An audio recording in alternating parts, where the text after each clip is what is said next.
Je voudrais insister sur deux événements importants qui sont en train d'engager la vie du monde, mais qui n'intéressent pas les responsables africains.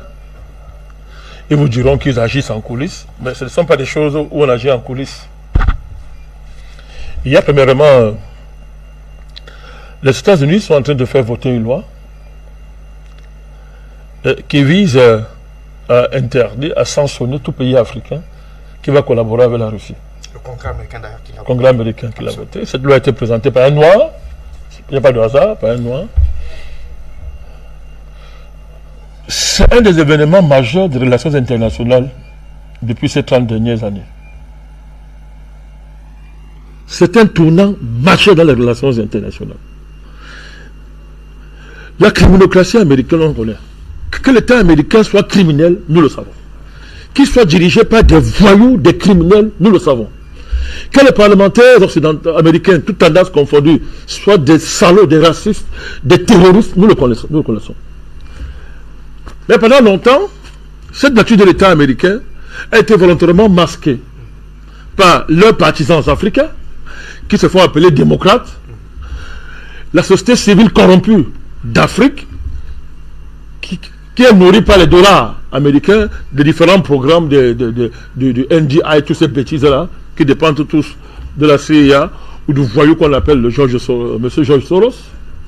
Donc, toutes ces sociétés civiles africaines, journalistes, hommes de médias, tout à l'heure, on parlera d'un autre tout à l'heure, qui se fait passer pour un imam. Tout à l'heure, on reviendra sur lui.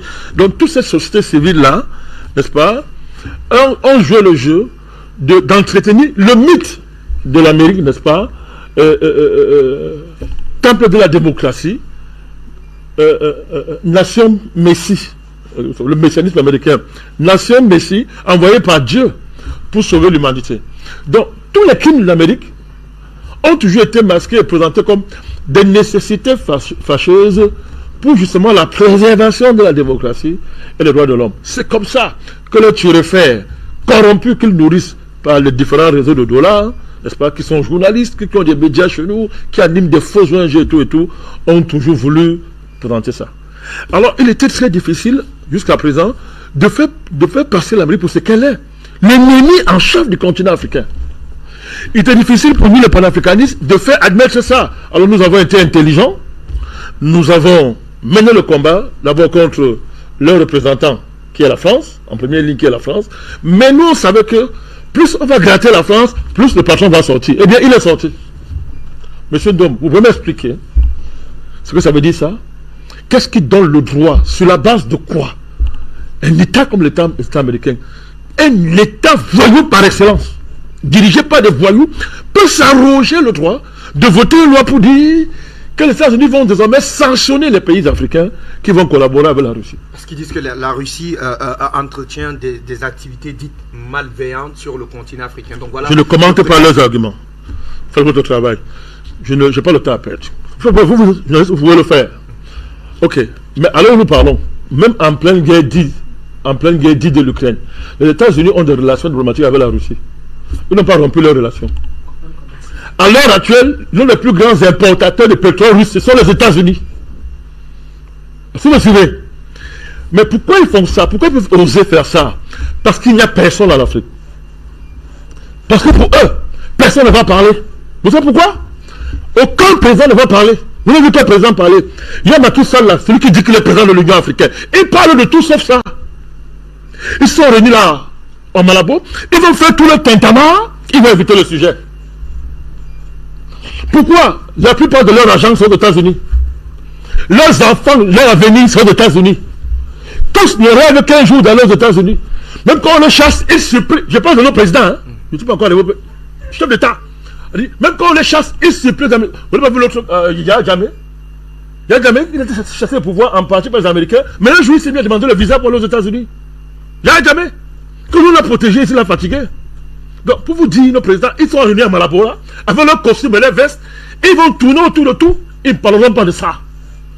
Les Américains le savent, que l'Afrique a très peu de présidents à l'heure actuelle, capables de parler. Mugabe encore vivant, on sait que c'était pas possible. Il les a affrontés le moment venu, plusieurs fois. Le vieux, il les a affrontés. Mais il n'y a pas tout ça. Ils le savent. Alors, ne parlons pas de nos ministres, de voleurs, tous, l'argent qu'ils volent ça à l'étranger. Mon pays, le Cameroun, c'est leur travail, les ministres. Voler l'argent et blanchir ça à l'étranger. Donc, ils ne peuvent pas parler. On peut comprendre. Vous avez besoin des politiciens. Mais parlons des hommes de Dieu. J'appartiens à un pays, le Cameroun, où il y a une conférence nationale épiscopale des évêques qui bavardent matin, midi, soir. Silence total. J'appartiens à un pays qui a une conférence des imams. Silence total.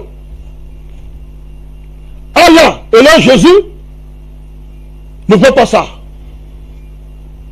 La conférence des chefs traditionnels, silence total. Tout à l'heure on parlait de notre Tintin qui bavole, qui bat au Mali. Mais il ne voit pas ça. Il ne parlait pas de ça. Et on va vous dire pourquoi. Les hommes d'affaires, il n'y en a pas sur le continent africain. Écoutez-moi bien, hein? Je dis il n'y en a pas. Même les plus riches. Je sais de quoi je parle. Vous avez vu le mot Ibrahim, non? Tout à fait. Vous avez vu à quoi il servait, non? Vous pouvez comprendre d'où venait son argent, n'est-ce pas? Même Dangote, c'est mon frère pour qui j'ai du respect. Dangote. Mais je vous dis la vérité.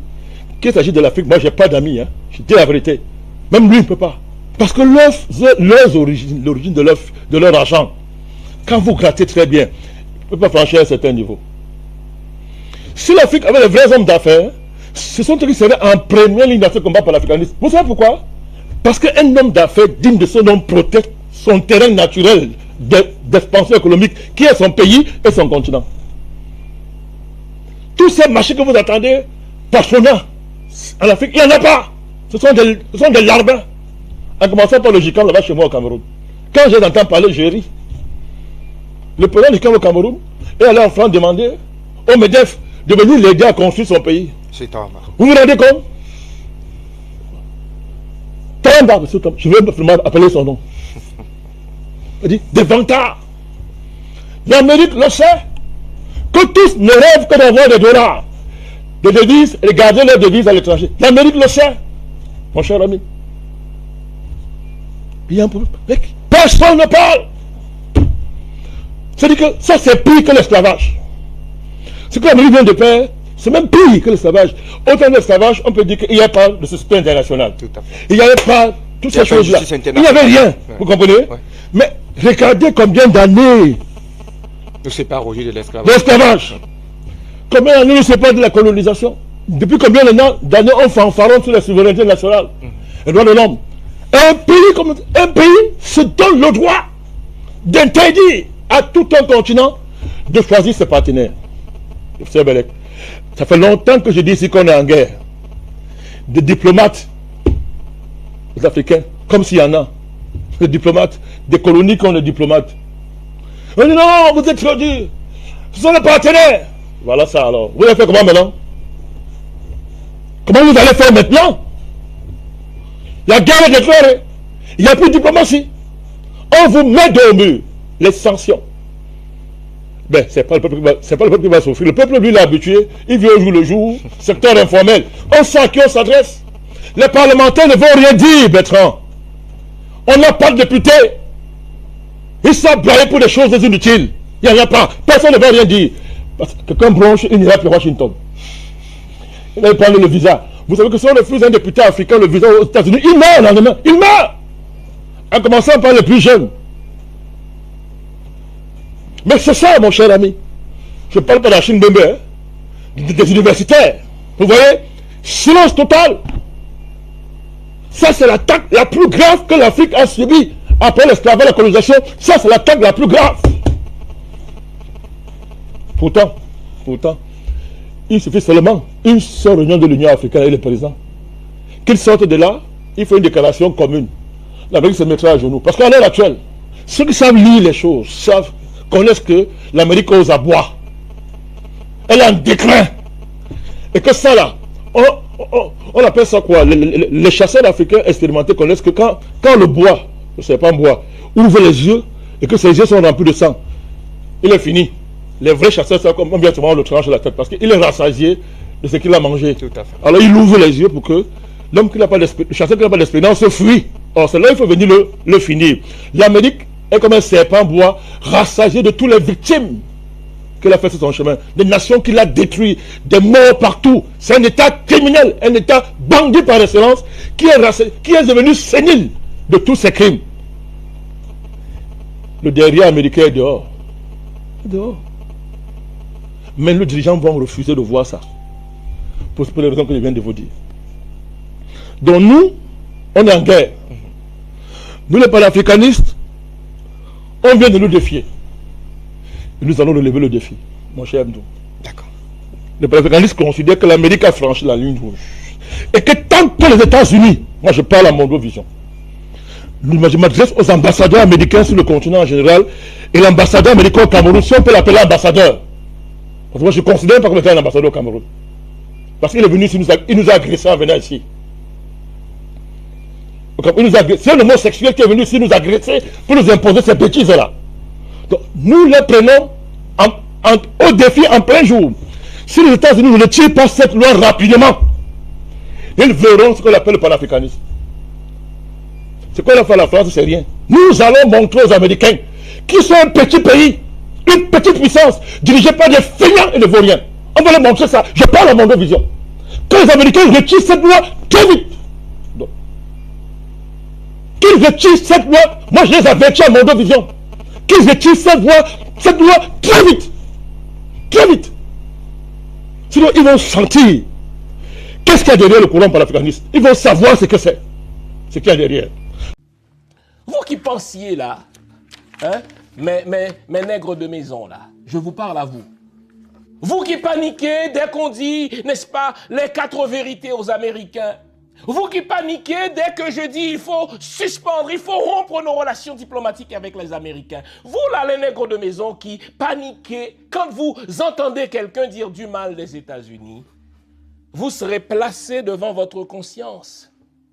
Est-ce que vous, en tant que Noirs, vous avez droit à l'autodétermination des peuples aussi, ou bien est-ce que vous allez vous courber de peur que les États-Unis ne vous interdisent l'entrée sur leur territoire, de peur que les États-Unis ne gèlent vos propriétés? Vous serez placé devant votre conscience. Ou alors est-ce que vous allez faire un homme de vous? Est-ce que vous allez faire une femme de vous et dire aux Américains, mais qu'est-ce que les Ukrainiens ont en plus de moi? Vous leur reconnaissez l'autodétermination des peuples, vous leur dites qu'ils ont le droit de choisir entre vous et les Russes, mais quant à nous, les peuples noirs, nous n'aurions pas le droit de choisir, vous devez nous dicter ce que nous devons faire. Je vous emmerde, non? Ce n'est pas normal que nous ayons le continent le plus riche.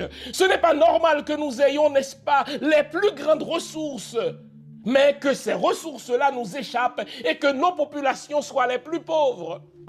Ce n'est pas normal que si beau pays comme Haïti, ce n'est pas normal, n'est-ce pas, qu'un pays béni des dieux comme Haïti soit devenu un enfer pour sa population parce que les États-Unis laissent entrer des armes lourdes et les placent aux mains des gangsters pour terroriser une population. Allez-y donc, je l'aimais bien. Allez-y donc, interdisez-moi, n'est-ce pas, d'entrer sur votre territoire. Je vous emmerde. Je n'ai pas à négocier avec vous l'autodétermination de mon peuple. Je n'ai pas à vous demander la faveur, n'est-ce pas, de me rapprocher ou non de qui je veux. Je suis un fils de Toussaint Louverture, un descendant de Jean-Jacques Dessalines. Et quand vous avez ce sang-là dans vos veines, vous n'avez pas peur des Blancs. L'avez-vous encore ce sang dans vos veines, les nègres de maison? Vous qui paniquez dès qu'on vous menace de révoquer votre visa. Vous qui paniquez dès que vous dites, n'est-ce pas, une vérité contre les Américains. C'est à cause des gens comme vous, qui avez peur même de votre ombre, que le Congrès américain peut se permettre de voter une telle loi sans que les organisations africaines ne dénoncent le Congrès américain. Dans mon livre, Être noir, une fabrication occidentale, comment détruire la matrice, j'ai parlé des 7 grandes faiblesses des peuples noirs. Et je voudrais en redire un mot à ce stade-ci de l'émission. Dans mon livre donc, j'appelle ça les 7 descenseurs fondamentaux des peuples noirs. Descenseur, c'est le contraire de l'ascenseur. L'ascenseur, c'est ce qui nous permet de monter. Et donc, par définition, le descenseur, c'est ce qui nous permet de descendre. Eh bien, les peuples noirs souffrent de 7 descenseurs. 7. Le premier, Nous n'avons pas d'organisation représentative, unitaire et solide. Si l'Union africaine, là, était composée d'hommes verticaux, de chefs d'État verticaux, de Toussaint Louverture, de Jean-Jacques Dessalines et de plus de Goïta, l'homme fort du Mali aujourd'hui, dès que cette loi scélérate aurait été votée au Congrès américain, eh bien, l'Union africaine dénoncerait cette loi pour son racisme, dénoncerait cette loi pour sa condescendance et provoquerait les États-Unis en posant un geste d'éclat, de rapprochement avec les Russes. Parce que si vos ennemis vous interdisent de faire quelque chose, vous devez savoir que ce quelque chose-là, c'est pour votre bien. Donc notre premier décenseur, c'est un manque d'organisation représentative, unitaire et solide qui doivent dire aux Occidentaux nos 4 vérités. Deuxième décenseur, notre faiblesse financière et économique. À force de consommer non intelligemment, à force de laisser nos ressources, n'est-ce pas, nous échapper vers les pays occidentaux, eh bien nous en sommes réduits à une peau de chagrin d'un point de vue économique. Une autre faiblesse des peuples noirs, ce sont nos dirigeants politiques, la plupart des nègres de maison, la plupart des sous-fifres. J'ai lu tout à l'heure cette loi scélérate des États-Unis devant l'un de mes techniciens haïtiens, qui est né ici pourtant, man. Lorsqu'il a entendu cette loi, dans un réflexe haïtien, il a dit « Quête, man, les Américains sont fréquents, man. » Ça, c'est comme ça. Quand un Haïtien se sent insulté devant l'arrogance d'un autre, alors là, il va te sortir cette phrase-là. Les Américains sont fréquents, man. Quelle foutue arrogance. Si nous avions eu les bons politiciens, les bons dirigeants, n'est-ce pas, politiques, ils dénonceraient unanimement cette loi condescendante, cette loi scélérate, et poseraient un geste d'éclat pour montrer aux Américains qu'ils ne sont pas les maîtres du monde. Vous ne pouvez pas être le plus grand continent du monde, bientôt 25% de la population mondiale, et laisser un pays à l'autre bout du monde vous dicter quoi faire et de qui vous rapprocher. Je vous emmerde. Troisième décenseur des peuples noirs, ce sont nos médias. La plupart de ces gens qui travaillent à la télé, à la radio, ou bien dans les médias sociaux, ce sont des vendeurs de micros. Des gens qui sont là pour amuser, n'est-ce pas, les gens, la population, pour les aider à se zombifier, à rester endormis, etc. Où sont les médias ? Où sont les journalistes d'enquête, ceux qui font des recherches, n'est-ce pas, dans nos médias, pour dénoncer cette loi scélérate? Comment une telle loi raciste, comment une telle loi, n'est-ce pas, condescendante, a pu se passer, être votée au Congrès depuis le 26 avril dernier, dis-je, le 28 avril dernier, sans que personne ne l'ait dénoncé pour sa condescendance?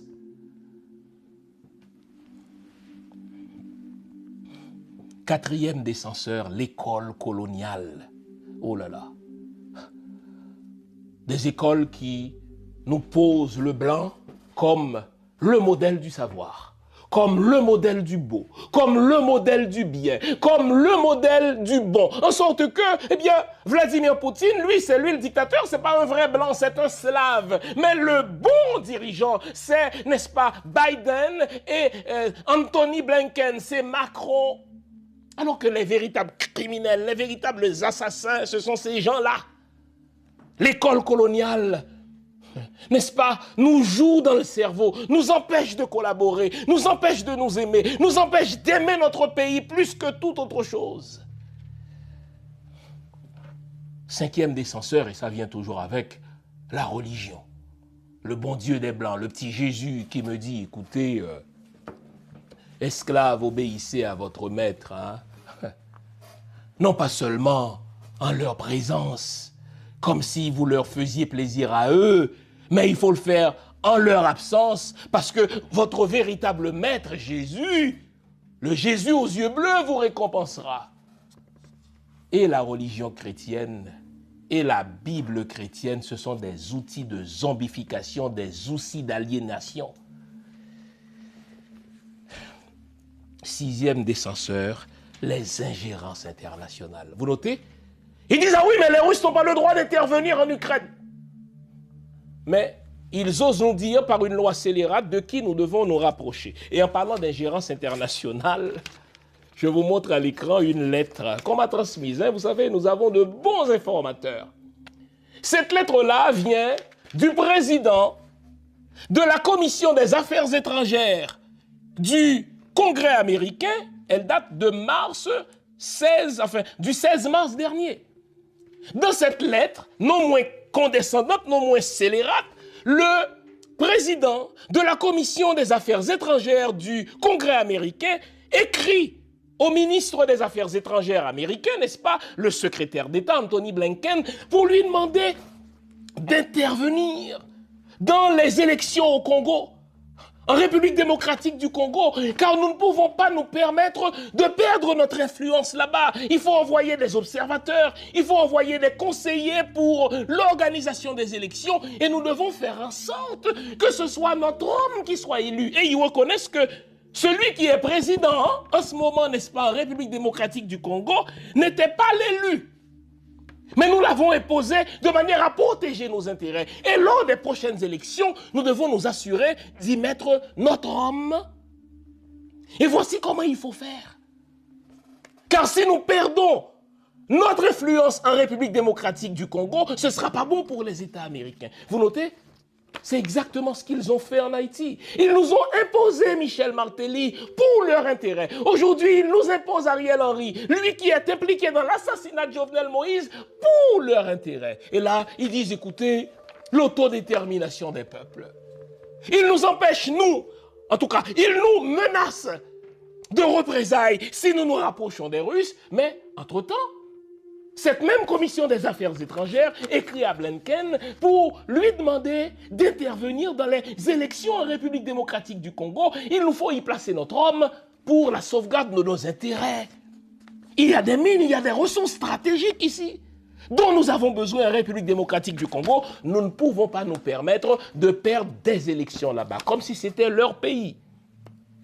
Et vous vous souvenez que sous Donald Trump, ces mêmes congrès-là criaient à la Vierge offensée lorsqu'ils ont dit, écoutez, les Russes ont influencé les résultats électoraux qui ont conduit à l'élection de Donald Trump. Mais si ce que les Russes ont fait vous ont fait du mal, si ce que les Russes ont fait vous a fait du mal, comment pouvez-vous vous permettre de nous faire la même chose en Haïti et dans les pays africains? Ingérence étrangère. Et enfin, notre 7e des censeurs, ce sont les élites des sous-sous, des sous-fifres, des flatteurs, qui exploitent leur propre pays pour aller placer leur argent dans les banques étrangères. Des élites qui tirent gloire du fait d'avoir des amis blancs, tirent gloire du fait d'être reçus au bureau ovale, d'être reçus à l'Élysée. Même s'ils travaillent contre leur population, nous devons nous débarrasser de ces élites-là. Voilà donc les 7 décenseurs des peuples noirs. Nous n'avons pas d'organisation représentative unitaire solide qui puisse dire, n'est-ce pas, ces 4 vérités aux Blancs. Nous sommes faibles financièrement à force de donner nos ressources, n'est-ce pas, aux peuples occidentaux. Nous avons des politiciens sous-fifres, fantoches croupions. Les médias sont vendus aux intérêts, n'est-ce pas, des étrangers. L'école coloniale qui nous joue dans la tête, la religion qui nous zombifie au nom d'une vie meilleure dans l'au-delà. L'international qui ne nous laisse pas décider par nous-mêmes et les élites transnationales qui font la sale besogne des Occidentaux chez nous. Qu'est-ce qu'il faut faire? Eh bien, prouver que nous sommes des hommes. Prouver que nous sommes le plus grand continent. Prouver que nous sommes le continent le plus riche.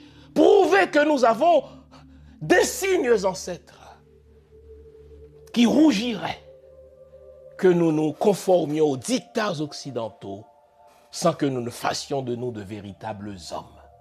Quand l'Afrique se réveillera, Quand les peuples noirs se réveilleront, quand les afro-descendants se réveilleront, ça va faire mal. Parce que nous sommes le continent le plus riche, nous sommes un peuple intelligent, nous avons des ressources, nous n'avons rien à envier aux autres. Il ne nous suffit que d'en être conscient. Arrêtez d'avoir peur des Blancs, espèce de blancomanes. Arrêtez d'avoir peur des Américains. Les Américains ne sont pas tout-puissants, ils ne sont pas des dieux. Défiez-les.